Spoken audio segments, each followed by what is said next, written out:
Casper, how was your childhood? Where in the dark corners of your psyche did this movie come from? I don't know. My parents are very sweet and kind. I don't know where it comes from. It kind of surprised me. But when I first started seeing dark movies, sort of early teenage years, I just immediately responded to it in a deep way. I don't know. I know that's an unsatisfying answer, but maybe it's something I'm repressing. Well, we can get you to therapy afterwards. Yes, don't. Let's not get you to therapy. Let's keep you on this track. Okay. I mean, I want to ask you, Keegan, like, you play Buddy, which, if I can say this without getting sued, he's like a spree killer Barney. Yep. One thing that really struck me about Buddy is that he actually seems to genuinely want love, and he doesn't say anything that threatening. Yes, no, he does. I think that his main motivation is that he wants to be wanted, but he's also a malignant narcissist. So he also wants to be adored only on his terms. And so he's, obviously somehow created this world. One of my favorite things about the movie is that Casper introduces all this lore, and I love that he respects the audience. He goes, I'm not going to explain the lore. It's open for interpretation. Is Buddy an alien from another dimension that sucks kids? None of it's necessarily important. It's that he gives him this emotional core. He is starving for some kind of connection, or a very particular type of connection. And if he doesn't get it, then all hell breaks loose. It's a great construct. Yeah. And he also just so happens to be orange with yellow hair. He just happens to be orange with yellow hair. That's right.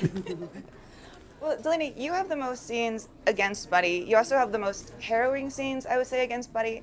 I wanted to ask you, as an actress, what is it like to look into the eyes of this giant thing that's so much taller than you and give this performance? At first, I was like, oh, he's so cute.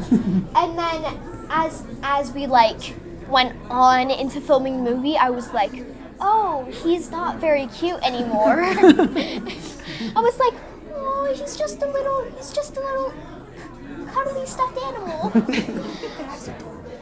No. I was definitely wrong. Would you recommend this movie to other kids your age? If they can handle it, yes. I definitely would not recommend it to my friends. I mean, it is a good movie, but they'd start crying. I mean, if they start crying, job well done, right, Casper? Yeah. Yes. Well, Cristin, I want to ask, I mean, between your role here and your role as Sophia in The Penguin, it feels like you're really exploring something in your work lately that's relatable, which is this question, am I crazy or is it the world that is crazy? Right. It's funny because I know I do think that that's just being alive right now and maybe always. Yeah. But I think I know that that's a thread you could connect, but actually when I read this, I think I had hit a real, I was doing a lot of very dark material, which I love, and I wanted to be I wanted to explore doing something that was about sort of unconditional love, which I know is not maybe what you would think of this movie for, but as I read it in this depressing hotel room in Vancouver, I was I wanna focus on this. I want to explore this. I want to be so absolutely bone level sure about my love for my daughter. I don't know, that's actually why I did it, as well as wanting to be in the world. But then when I was watching it last night, I was oh right, there is also something about being gaslit. Yeah. I just didn't put that together even when I was acting it. Yeah. Well, your scenes with Topher are the ones where you spend some time in a world that actually is normal, which is the most normal world I've ever seen Casper create. Yeah. So, I want to ask you, Topher, what is Casper like as a director when he's in the world that is kind of like reality? Well, I didn't get to experience the other world, so I just was there when we were shooting that part. And look, we were talking about it today. I hate that in these interviews everyone says we had such a fun time working together and it went so great. But truly, we had a really great experience, especially in that big fight scene. Mm-hmm.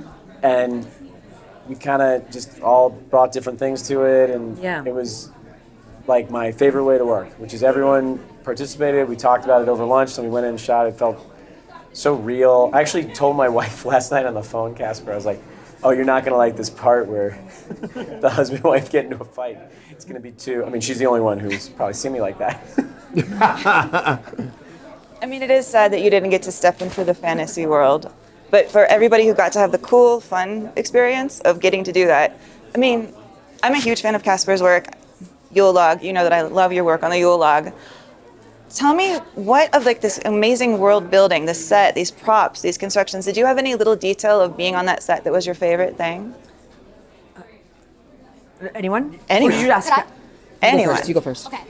So, like, practically all of that set was real. Yeah. It was so fun because sometimes in between, like, takes or scenes, we would play on the playground. Sorry. And during some of the other scenes that were like later at night and I was pretty tired, I would take a nap under the slide. And it was just so fun being there with all the puppets and like all the voice actors for the puppets. And yeah, it was so fun working with all the kids and everyone who was a part of it. Yeah. What about you, Casper? Is there a tiny little Easter egg on that set that you're like, gosh, I hope people notice that weird little thing we put in here? There's so many. I got to shout out to the production designer Anna Kathleen, who did such a great job. We spent a lot of time on that book cover. I really like. In fact, I want that prop. Book cover, man. I want that prop. Where is that prop? I want that. Because I love A Wrinkle in Time, and it was nice to give that a little nod. What was it called? What was it? Yeah, what did you call it? A Wrinkle in Reality. A Wrinkle in Reality. Even more on the more on the nose, but yeah. Well, one kind of theme in this movie that I did find was really striking is, you know, I'm old enough to be from a generation where it was totally normal for people to tell kids to give them a hug all the time, and you kind of had to. What I think this movie captures really well is the anxiety of being a kid, being told to behave, but you're not sure if you're obeying the right rules, where it feels a little dangerous. I mean, that's you kind of creating that tension a lot of the time, Keegan. Yeah, I think that another theme that I think I enjoy is the agency that the children are afforded later in the movie, but it cross sections with this idea of perseverance, this theme of perseverance. So she actually takes her own agency, you know, and she's like, "Oh, all right." Well, her mother says, "You give her a dictum, which is to say, you're going to charge. You need to be the leader." And it's very inspiring. And Cristin has said a few times. She said, "There's something." You said there's something, a quality that's actually light about the script. I know. It has weirdly. a very. And the other word you said, I'm sorry, I'm just using her as my reference. If I write a paper, all of my references in the back. All my bibliography is Milioti. But you also said there's something very robustly Spielbergian about it. It's almost, you know, and so the kids. But the best tension that Casper creates is when they have all the history, they know what has occurred, and they still have to go in. That powerlessness is it resonates. It's really effective. Yeah. Well, you have to be scared to be brave. You gotta be scared to be brave. Gotta be. How do you tap into that sense of being a child in the world? I feel like it. People will say they're an old soul. I don't. I feel like I'm a naive goofball young soul. So I feel a kinship with it. Like I don't feel like I know what I'm supposed to do, you know. So I find it relatable. I mean, between this and all of the Teletubby jokes in 28 years later, I wonder how the people who made these TV shows are feeling, realizing that they gave kids dreams and now they're giving people nightmares. Like, They didn't know at the time that something was a little bit off. Yeah. I mean, That's on them. that's on That's them. on them. man. Yeah. do you know if anybody from the world of Barney is excited to see the film or has seen the film? I don't know, but some of the puppeteers are very tight with that crew, so I'll have to text them and see. Yes. That's a They're good really- question. Yeah, a puppeteer rumble. I guess I should have guessed that all puppeteers know each other. What's that? I guess I should Oh have yeah. guessed that all Yes, there's puppeteers a is like You community. gotta Yeah. get a Selena Gomez quote on the poster or something. She's, I mean. Oh I yeah, don't know because she her, was but in She Barney. would love this film more than anyone, I think. Yeah.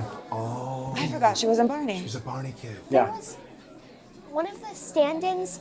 I forget her name. I'm so sorry. Yeah. She was actually on Barney when she was a little kid. Oh, really? Yeah. One of the stand-ins. You're standing?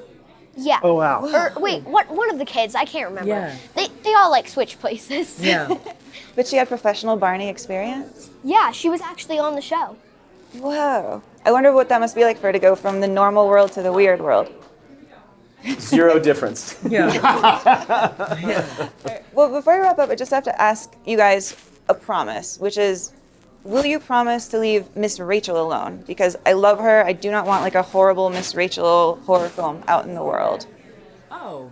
Oh.